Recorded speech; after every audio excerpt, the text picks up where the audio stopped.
On November 4, 1995, Israeli Prime Minister Yitzhak Rabin was assassinated by a Jewish terrorist by the name of Igal Amir. Rabin, who signed the Oslo peace agreements with the Palestinians, was Israel's first Israeli-born prime minister. Rabin was a practical leader.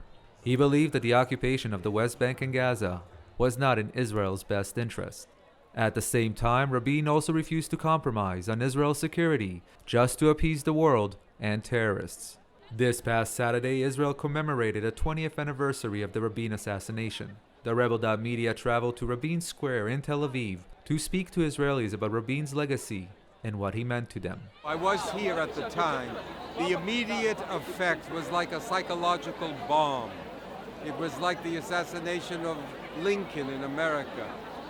There was an outpouring of affection and grief.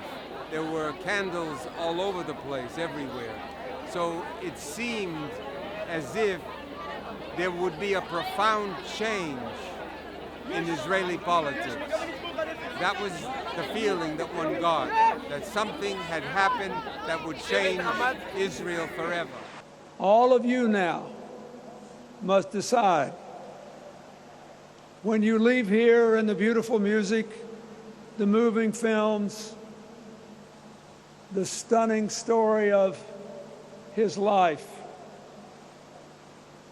how to finish his legacy. For the last chapter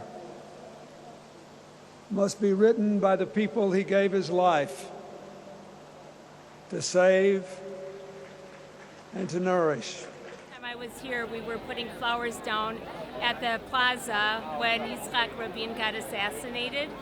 20 years later, I'm here, and his memory is very important because his message is important.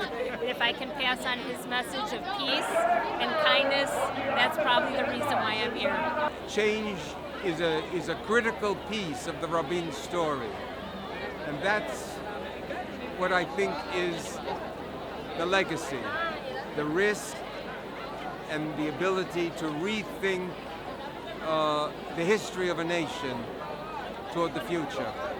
Rabin's legacy is one of security and peace. Many argue that Rabin made the wrong decision when he extended his hand in peace to PLO chairman Yasser Arafat.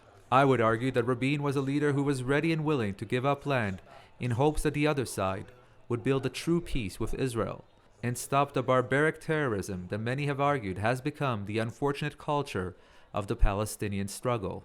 Israelis now more than ever are looking for a leader who is willing to provide the type of hope that Rabin did. For TheRebel.media, I'm Igal Hecht.